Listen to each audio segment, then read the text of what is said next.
The whole thing about disruptive technology, right, is that if something disruptive can be stopped by the people who are being disrupted, then obviously they're going to stop it.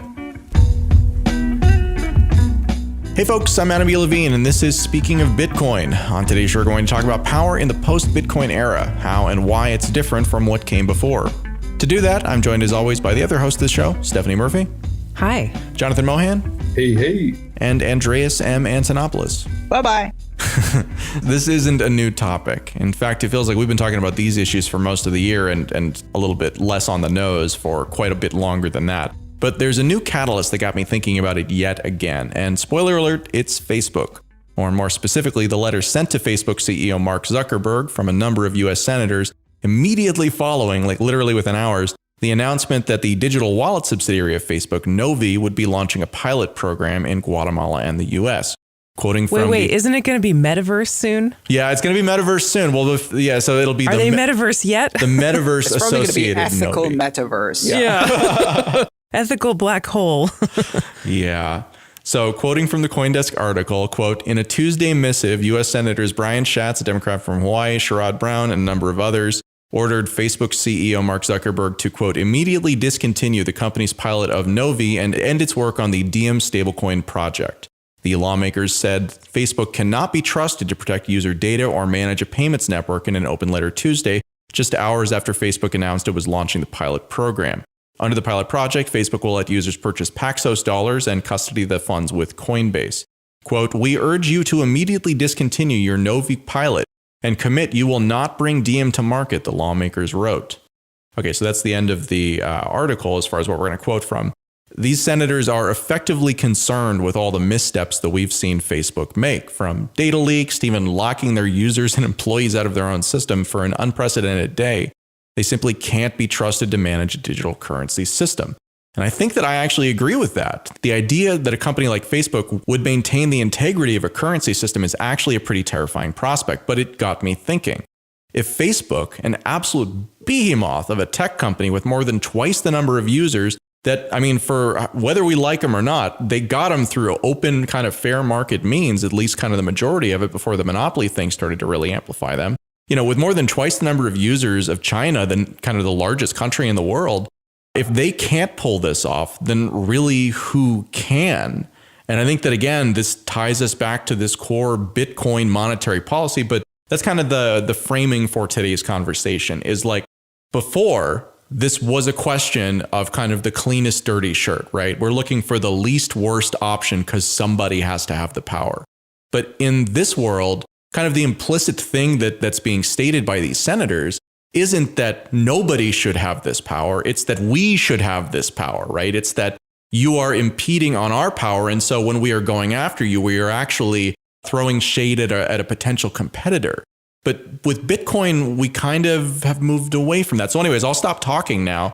But like, this feels like it's an important conversation today. And in 3 years, it's going to be the important conversation. But what do you think? Wait, what's happening in 3 years? I mean, just the pace at which things are going. Again, like you look at how many times we've been through this cycle, right? And it's like, how much bigger can something like Bitcoin get, right? All the things that are driving Bitcoin's growth, not about Bitcoin. It's about the world that Bitcoin exists in and where Bitcoin sits in sharp contrast to that, as far as I can tell. Today, we're recording this as we've just kind of passed recent all-time high prices. How much bigger can Bitcoin get before this becomes the conversation? I think it's pretty rich for US politicians to be going, hey, allow us to demonstrate how to engage ethically in economic policy in South America. Right. Or even in America. No, but especially on the back of the Guatemala experiment that Facebook is announcing. Yeah, I mean, that's the current example. But in general, like these US politicians are saying, well, Facebook can't be trusted to manage a digital currency that does remittances or anything else. They can't be trusted with the digital currency, but we can, right? And I agree that Facebook can't be trusted to run a digital currency. Yeah, their privacy practices are atrocious. But then again, countries can't be trusted to run digital currency. They can't be trusted to run analog currencies. Yeah. Nobody can be trusted to run a digital currency. That's the beauty of Bitcoin and decentralized cryptocurrencies, is that no one needs to be trusted. It's a piece of software running it. And whenever you have humans that have to be trusted, that's the recipe for corruption and abuses and all kinds of problems to come in. So yeah, Facebook can't be trusted to run a digital currency, but so can't anybody. Arguably, the reason Bitcoin was invented was so that you would have a system that runs itself, precisely because those who created it realized that no one could be trusted to run currency. This is something we've been thinking about and talking about for a long time, but I think for a lot of people, this idea that nobody should be in control is preferable to somebody who you think is really smart and well-intentioned should be in control. When we were talking about this 2 years ago, I don't think this was a very mainstream topic. I think people were broadly like, okay, well, things aren't great, but they're going okay, and I would rather have the devil I know than the devil I don't know. But it feels like we're increasingly walking down this path towards, well, I would rather have literally anything, right? Just give me something different relative to the system that we have today, because the system that we have today doesn't work and can't really resolve itself in any of these kinds of ways. But I guess a question that I have for everybody is, like, is there even a hypothetical organization? Like, not even trying to find something out there that exists. I was actually thinking about that. I was like, well, you know, Facebook is this giant organization, but they're not really known for like their competency when it comes to, you know, these kind of more nuanced issues. They clearly know how to run a business. They clearly know how to build kind of social media in the environment in which they did it, because that's why they're so big and successful, is because they were really able to offer something that many people found very compelling, and then optimize around that experience to the point where it's become, I think it's the largest platform in the world with, again, 3 billion users. How many of those 3 billion are active, though? I don't disagree with you on that. I'm just saying, like, these are big numbers, right? These are big numbers. And even if we discount, you know, 1 in 10, 300 million people, that's still a lot of people who are using this platform. Again, taking 9 out of 10 out. I think the answer is really simple. I can't think of anyone who could be trusted to run the system. You could maybe point at a few countries that have a tendency to really, really strong institutional and democratic management. The US would not be on that list, by the way, in my opinion. But it's a very short list, and for the most part, the one thing that is obvious from those examples is that it doesn't scale, right? So, you know, just Germany is a good example of a very good currency manager recently, for obvious reasons, and yet even that isn't scaling so well on the level of the European Union. China, honestly, which would be the second biggest platform for digital currency, is a very good currency manager. Not a very good democracy, but a very good currency manager. What are the characteristics of a good currency manager, though? Not devolving into a hyperinflation disaster within 10 years. Okay, so managing the money supply, inflation, anything else? I mean, what else is there to monetary policy? Yeah, well, I mean, I hear sometimes that the mandate of the Federal Reserve here in the U.S. is manage inflation and keep employment at the highest possible levels. They're failing at that right now. They've failed at it a lot over history, too. I don't know about China specifically. I'm not too familiar with it, but I can't think of any country or any entity really that I think is a good currency manager or even meets that mandate, applying that criteria. Well, the moment you go beyond the very, very narrow monetary goals and you start going into things like unemployment, then it becomes a very political job. Right. And that's a whole other departure for which, you know, arguably the Federal Reserve is not doing well. And one of the reasons it's not doing well is because it departed from monetary policy in order to incorporate these other political goals. You can't address unemployment without dealing with much bigger political, macroeconomic, and even microeconomic issues. And when you're talking about a country, like, the politics is never going to be able to be separated from the monetary policy, though. But that's the holy grail of monetary policy. That is the false promise that neutral, independent central bankers can deliver this kind of technocratic, quasi-algorithmic, numbers-based, unpoliticized policy. none do. And the further away you take them from monetary goals, the more you introduce other goals like unemployment, the more impossible that task becomes. Yeah. And when you think about Facebook, I mean, Facebook definitely has political motives that they're probably going to be mixing up with their idea of monetary policy. So if they're, like a digital nation or whatever, I'm sure they're going to have goals that they want to accomplish with their remittance system and their digital currency more broadly that are going to be completely mixed up with what they're doing. That's going to have the same effects it has when countries mix political goals up with their monetary policy. So I think it is inextricable unless you're talking about a software program like Bitcoin. Even Bitcoin, I guess you could say maybe there's politics in Bitcoin, but at least there's this consensus mechanism, so that changes in the code itself, there's like a structure to make sure that they are really good and that changes don't just happen unless it's like actually vetted to be a good idea. So the one thing we can all agree on is Facebook would be a terrible company to manage a digital currency, and not because of the monetary policy, but because of all of the other surveillance political issues where zero democratic accountability when you add political questions like that is dangerous. But then nobody else is either. If I can recall correctly, didn't it come out Mark Zuckerberg spent $500 million on the last American election? I think the last thing that he needs is his own personal IMF to buy foreign politicians with, make it go global. We remember we were talking about the Libra and how they were going to buy muni bonds, and effectively Zuckerberg could just go to each senator for each jurisdiction that he needed to buy off and then just include their zip code's muni bond debt in the Libra token as a way to just bribe whoever he needed to vote whoever he needed in the Senate. And he would just do that to every country's local elections. I don't think a man who spends $500 million on a single election should have trillions of dollars to spend manipulating every election. Hey listeners, this episode of Speaking of Bitcoin is brought to you in part by EasyDNS.com. EasyDNS and its CEO Mark 𝐎𝐥𝐢𝐯 have been a friend of the show since virtually the beginning and are the sponsors of more episodes than anyone. Just like us, their interest isn't in making money. It's about helping grow these revolutionary ideas, offering more and better choices to real people, while empowering free, very much legal speech, even as that's become increasingly unpopular. They offer domain registration, DNS, and email backend service, along with anything else you might need to manage your little part of the internet. They've provided services to and stood up for outfits like WikiLeaks, even in moments when that was most difficult, and have been extremely responsive whenever we've run into problems of our own, as of course we use them too. Typically, sponsorships of this show are just that, sponsorships, not endorsements. But in the case of EasyDNS, I am willing to put my personal reputation on the line, unsolicited, and strongly suggest that if you're looking for more from your DNS provider, I strongly recommend EasyDNS.com.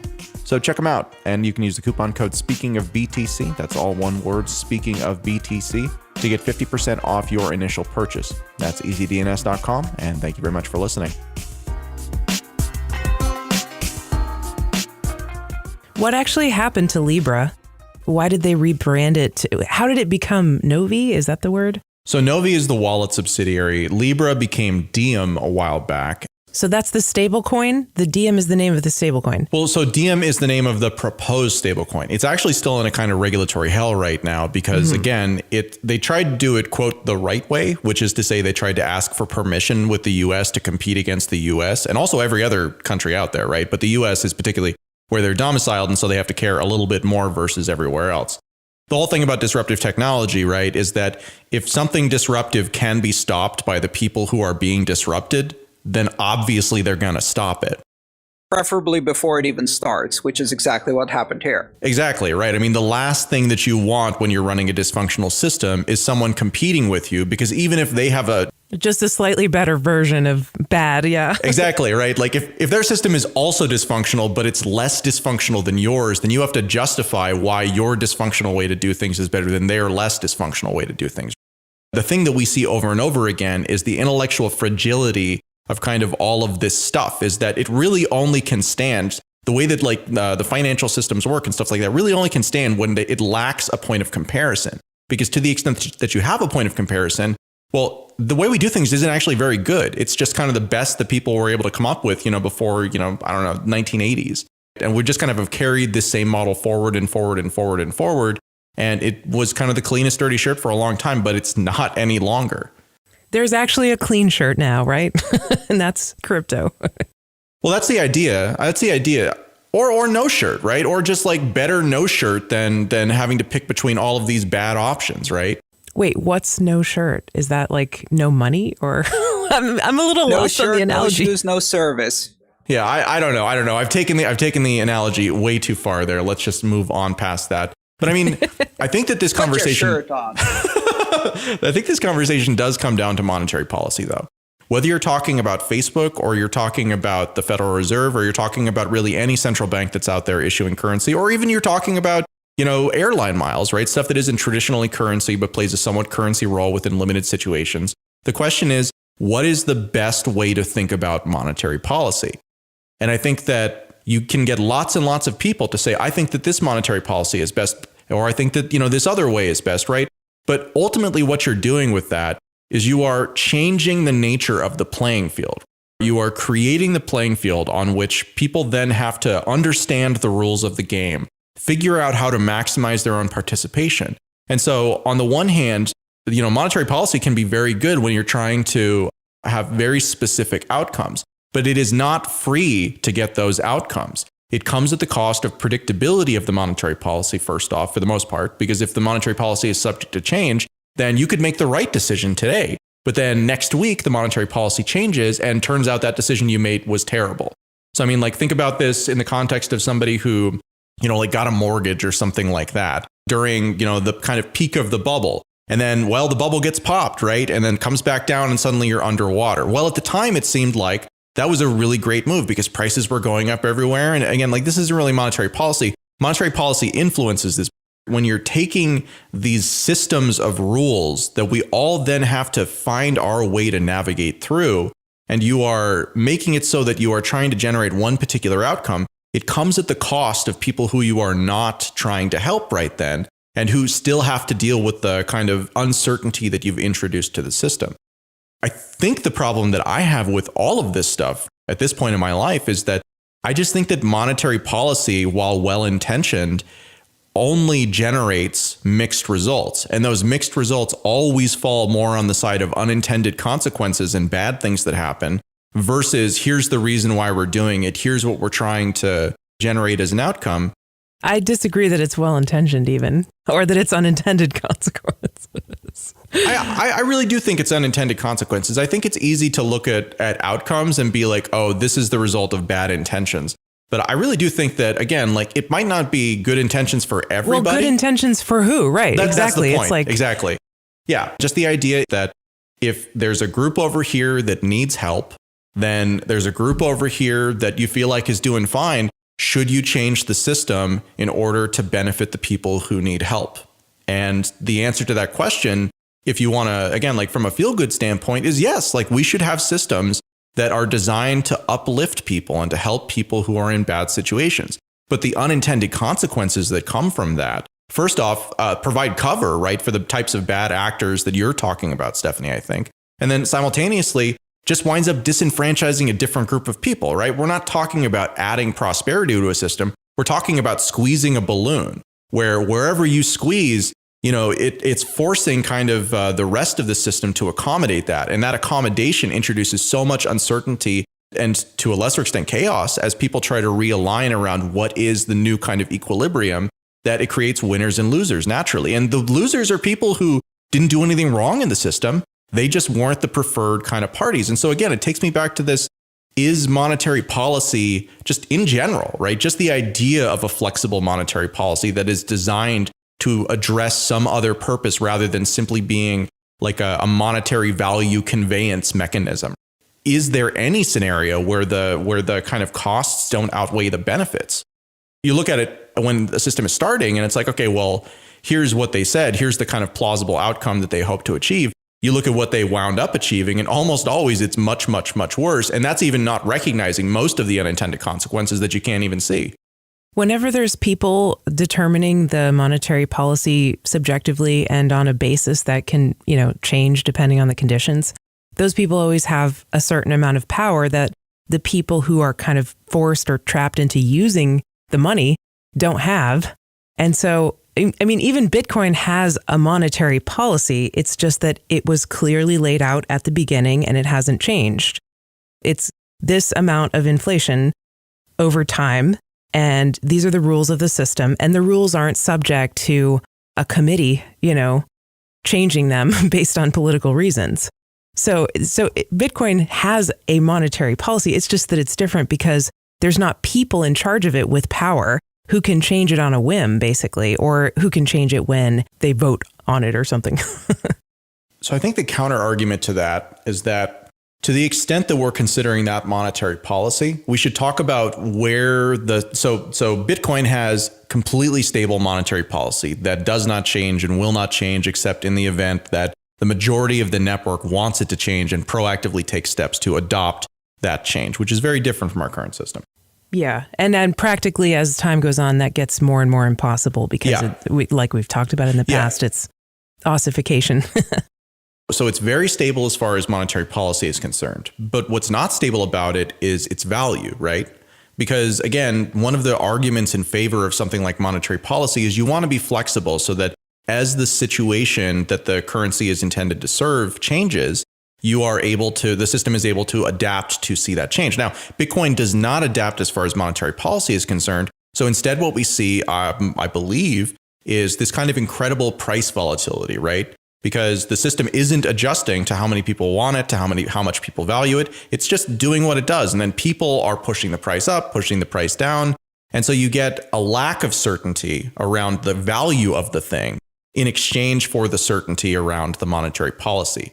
Is that a worthwhile trade-off? But there's other things like there's stable coins, at least some of them anyway. It's automatically adjusting so that it does keep a certain value pegged to another currency. And so you can get that stability if you want, but you got to go to a different animal, which is a stable coin. But I think it's very relevant because we've seen again and again and again that it is stable coins that terrify central bankers and governments more so than open cryptocurrencies. It's the possibility that stable coins can be built upon open cryptocurrencies that terrifies the regulators and the central bankers. The IMF has said so, and the US government has said so repeatedly. So are we even talking about Bitcoin in that circumstance, or are we just talking about stable coins? Because I agree with you, stable coins are they represent like a path that it seems like governments who issue their own currencies would rather not take because it will compete directly with that.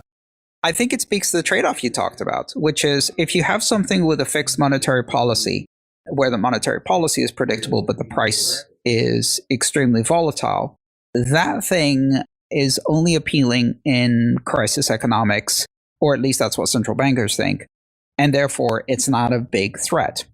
If, however, you can take that thing and build on top of it or around it stablecoins, and then you can get predictable monetary policy to a certain extent, or monetary policy not controlled by a central bank, and you can get stable value, that combo is killer. So we're talking about an ecosystem then, rather than just a single, because again, you look at something like the US dollar, right? And sure, it has a digital component and it has a physical component, but the monetary policy impacts both of them pretty equally.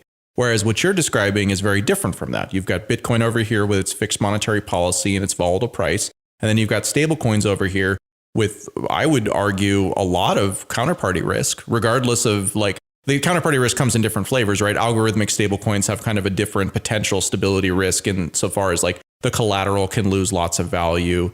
And there can be other things that are kind of untethered from the currency itself that then cause problems for the currency because of the way you do it. On the other hand, if you've got, a company that's got a vault full of, dollar bills backing their thing, which arguably is one of the safer ways to do it compared to taking on debt or something like that, as we've seen from some of these earlier stablecoin projects. Then the risk is that it gets confiscated, right, or frozen or embezzled.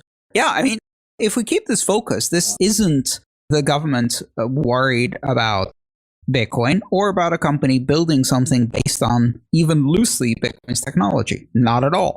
What they're talking about here is a private company with enormous clout being able to build something that resembles a cryptocurrency but gives them full control over the monetary policy, which is not algorithmic, because nobody's suggesting that Libra, Diem, etc. are algorithmic monetary policy, and at the same time deliver that packaged as a stablecoin. That's taking away both authority and providing massive competition. And they might even do it on the back of dollar reserves, which they can actually secure.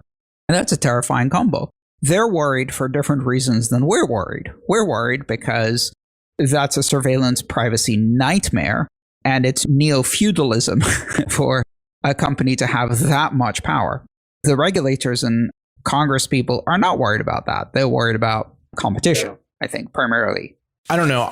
I think there is, at least when it comes to like the people who are thinking about sort of the longer term reserve status of the dollar, I think that there is this sense that Bitcoin presents a problem. And I don't think it's a shorter term problem. I think to the point that you're making, the stablecoin thing is a much more kind of immediate problem.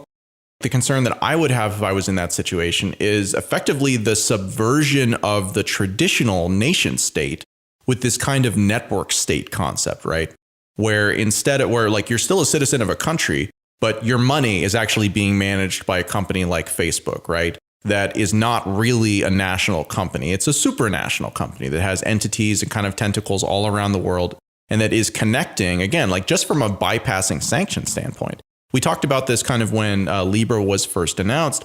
Like it seems like the big concern to the point that Jonathan made earlier is that the amount of power that such an organization and such a combination of this currency with this sort of behemoth tech company would have would actually present a meaningful threat, even though they have no territory, right? No traditional country, but they could represent a country collectively. Metaverse. Exactly. Yeah. I mean, like the Zuckerberg Facebook metaverse thing is kind of hilarious. How they're just like, man, our name really isn't going well right now.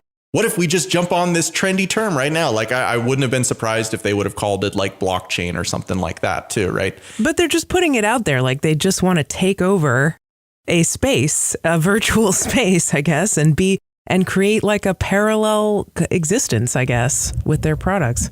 Yeah, but to Andreas's point, when we talked to death the Facebook money conversation a while back, going from a 2-body problem to a 3-body problem brings about so much more freedom. I mean, there's a reason why America is supposed to have 3 checks and balances for branches. 3-body problems create very stable solutions. Maybe the problem to the IMF is we need 1,000 IMFs, right? Like, maybe the problem isn't Facebook being the only one. It's let's have 1,000 of these corporate fascistic frameworks trying to create their own IMF and have them all battle each other until all of them only have 0.5% of the power of the IMF, and the IMF is, a fraction of what it used to be. I just know I'll be here holding Bitcoin. Yeah. So, okay. So again, like just from drawing it back to kind of that opening question, right? Like what would be like an organization, whether hypothetical or not, that could pull off something like this without having these externalities? And I mean, like assume for a second that, that there were no people involved. And there was monetary policy that was simply, that run by a super smart AI, right? That could never, ever, and it was, 100% true, could never, like lie or anything like that. And it has, like outcomes that it is attempting to get to, like, stable prices and high employment, right? And like, I don't want to take us down the paperclip optimization route. I mean, that sounds like what Facebook is trying to do. I'm sure their currency would be run by a super smart AI, just like everything else they do is run by super smart AI. I mean, it doesn't really change anything, I think. Yeah, it would be a super smart AI trained on models from various national governments. And because they forgot to exclude some from the training set, it would gradually gravitate to the monetary policy of the Weimar Republic. Just like all of their chatbots turn into Nazis, their currency monetary policy would turn into a hyperinflating Weimar Republic mess. That would be really fun, actually. In a hypothetical, technocratic, like perfect world, right? Where like here are the metrics that you work it off of. Like, is that still preferable to no metrics, or is that what we basically have with Bitcoin? Just a much kind of lighter touch when it comes to deciding, how the policy should be run. There's no touch to how the policy should be run. The policy has not changed one bit since the very beginning. I don't see how light touch or high touch, there is no touch in Bitcoin. But that's a giant exception. And arguably, it's very difficult to bootstrap that kind of thing ever again. And maybe that niche is completely filled, quite nicely, in fact, by Bitcoin. You don't really need two of them, although others have tried. So the bottom line is that you can't do it halfsies. You can't do light touch monetary policy. Any touch, by definition, introduces all of the incentive structure of a broken system to start touching more and more and more heavily. So the reason that was Bitcoin, creepy. Sorry. Yeah, sorry. Creeped me out. But yeah, you're right. Right. It's like the problem here is that if you can make decisions and those decisions have economic impact which is unevenly distributed, that economic impact that is unevenly distributed is by necessity political, because you have to decide who gets which end of the stick, right? Who gets the uneven distribution, which means all of that becomes inherently political. And if you have any touch, it's already too much and it's only going to get more. That's the fundamental problem that Bitcoin solves. And Libra isn't going to solve it any better by pretending to do it in a more technocratic way. After all, central bankers are neutral and independent, right? What you were saying was making me think about Ethereum, though. I don't know if you guys want to go down this road at all, but say it. I haven't kept up with Ethereum like I have with Bitcoin. Bitcoin was my passion from the beginning. Not that I'm like a maximalist or anything, but like, I just remember following Ethereum over the years. Like, there has been kind of like smart people. I don't deny that they're very smart, smarter than me, making changes to the protocol and doing kind of like a monetary policy thing. And they've had some issues and they've worked through them. And maybe that's the best example I could think of where people are doing monetary policy and it's working out okay. Still, I think I kind of prefer having no one in charge. Yeah, I mean, watching Ethereum try to do monetary policy with a light touch is a bit like watching Bitcoin try to do smart contracts and DeFi. It's embarrassing. Stick to what you do well and figure out that niche is already taken by a very, very successful alternative. And there's no reason to even try to compete in a niche that doesn't fit you well when that niche is already fully occupied by someone else who fits perfectly in it. And it goes both ways. If Libra was to try to do low-touch monetary policy, they'd run into exactly the same problem. The idea that you will get good results as long as you keep hiring or electing, as the case may be, great people to the job is a flawed model. I think to your point, Andreas, I don't think that Ethereum has ever really aimed to be, like a money, right? Like they've been pretty clear from the word go. And certainly this is, again, like it's a decentralized protocol. So there's lots of different opinions about this. But they've been pretty clear that what they're doing is more of kind of this experimental distributed compute thing. I mean, Ethereum's been pretty clear that they're everything to everyone in every way. And if they're not that way yet, it's because in the future, there's an update that will make them that way in the near term. So just hold on because it'll be that really soon. Okay. Right. Absolutely. That's what they made clear. And that's how you get some groups within Ethereum who are now saying, oh, look, EIP 1559, ultrasound money. It's the same story. Jack of all trades and trying to do everything and trying to emulate other successful strategies, even if they're not a good fit. I get asked almost on a weekly basis if Bitcoin can do DeFi, NFTs, and smart contracts. And I also get asked on an almost weekly basis if Ethereum can also deliver sound money. And the answer is no for both. Well, my favorite story is it's the case study of when McDonald's and Starbucks went to war, and it was a war that was beautiful because they were both gearing up to destroy the other, and both were that meme where the guy sticks the stick in his bicycle, just falls on the ground and starts crying. because McDonald's said we can do frappuccinos. That's pretty damn easy. Let's just make a coffee shop. If you've gone to a McDonald's, you might have seen them having little coffee areas. And Starbucks said, hey, we can do breakfast. That's really easy. We can just do breakfast. So what happened was McDonald's couldn't handle teaching the people how to do good barista coffee, and no one really wanted a McDonald's coffee. And at Starbucks, the breakfast that they were making was cooking eggs, and it made every Starbucks smell like a McDonald's, and no one wanted to take their colleagues there to have a meeting. And so just by the nature of the products that they were offering, it literally created an aromatic atmosphere that was contrary to their core business model. And so they backed away from going to war with each other because they just both fell flat on their face. Please tell me that this lawsuit was popularly called the Acid Reflux Wars. There was no lawsuit. It was just both of them trying to enter each other's market, and then realizing that intrinsic to what they were meant that they couldn't go after the market of the other. But for a brief period in time, Alka-Seltzer was winning. There will never be a day Ethereum will be money. It can't even do multi-sig. Let's just be real. Exactly. It's a $1 trillion market cap. It still won't have multi-sig. That said, a Bitcoin will never, for a single second, for a single block, be open-minded enough to allow a billionth of the innovation or ability to f up that Ethereum does. And with that comes products and innovation. I think that's well said.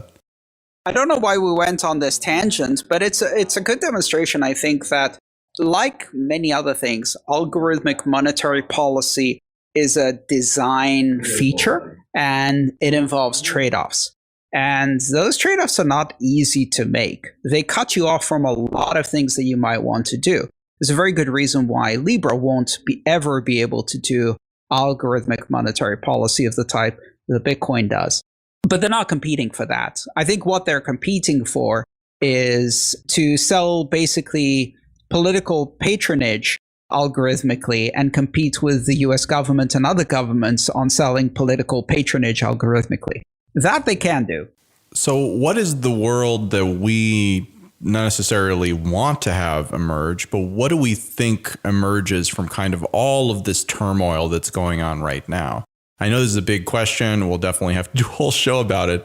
But I'm just curious if there's the thing that I'm wondering is, in a world that I don't think is going to walk away from the idea of trying to fix problems with monetary policy, could it be made more efficient, or is it a natural step to use something that is, again, like Bitcoin, serve the role that kind of gold did in prior eras, which was kind of like a cross-border compatible constraint on the dumb things that any given government could do with their monetary policy, because the market would basically self-adjust against them. In the digital world, Bitcoin does seem like it is pretty well situated to play that role, should it be desirable. But in order for it to be desirable, it feels like there would have to be a lot of humility that would come into the limits of monetary policy, in the fiat world as it's practiced today. I'm not convinced that something like that would happen. Again, I expected something far more like that, right? Like a country like Greece to say, we're going to leave the euro and we're going to, back our currency with these Bitcoin, and here's the transparency so you don't have to trust us, versus what I think we've seen in the first country to adopt, which is basically a kind of a by fiat mandate that Bitcoin become an acceptable medium of payment. That is a more extreme version than I think I certainly expected. And so I'm really kind of curious what direction it feels like this will go, irrespective of what happens with El Salvador. I think Facebook is very powerful, and they will find some way to make monetary policy from within their metaverse, and they'll suck a lot of people into it. Meanwhile, outside the metaverse, there will still be lots of viable alternatives, including Bitcoin and other cryptocurrencies that people can use. And if they don't want someone who's dictating monetary policy to affect their money, then they can use Bitcoin. It's kind of what I expect to happen. Yeah, and as someone who grew up in Greece and got to experience how things work, it saddens me to say that Greece is far more likely to adopt Libra as their national reserve currency than Bitcoin anytime soon. Why is that? Or is it DM? Or is it? I mean, whatever. We're calling it's the Facebook thing, right? It's the Facebook stablecoin. Facebucks. I like to call it Facebucks. Yeah, exactly. Facebucks. We that's what we called it originally. Let's just say the nation that hired Goldman Sachs to defraud an entire subcontinent is not the one that's going to want radical financial transparency. That's fair. There you go. The only silver lining in all of this is that the amount of pushback and political risk that is being generated by this project for Facebook, well deserved, is so high. I predicted they'd never launch without completely watering it down to the point where it's pointless. But then you'll see Mark Zuckerberg become like the chairman of the Fed or something after they launch the watered down version. Okay, folks, that's all the time we have for this episode of Speaking of Bitcoin. Thank you very much for listening. Today's episode featured Andreas M. Antonopoulos, Stephanie Murphy, and Jonathan Mohan, and also myself, Adam B. Levine, with music by 𝐿𝐥𝐢𝐯𝐷 Beats. You can send us an email at adam@speakingofbitcoin.show. Until next time, thanks for listening.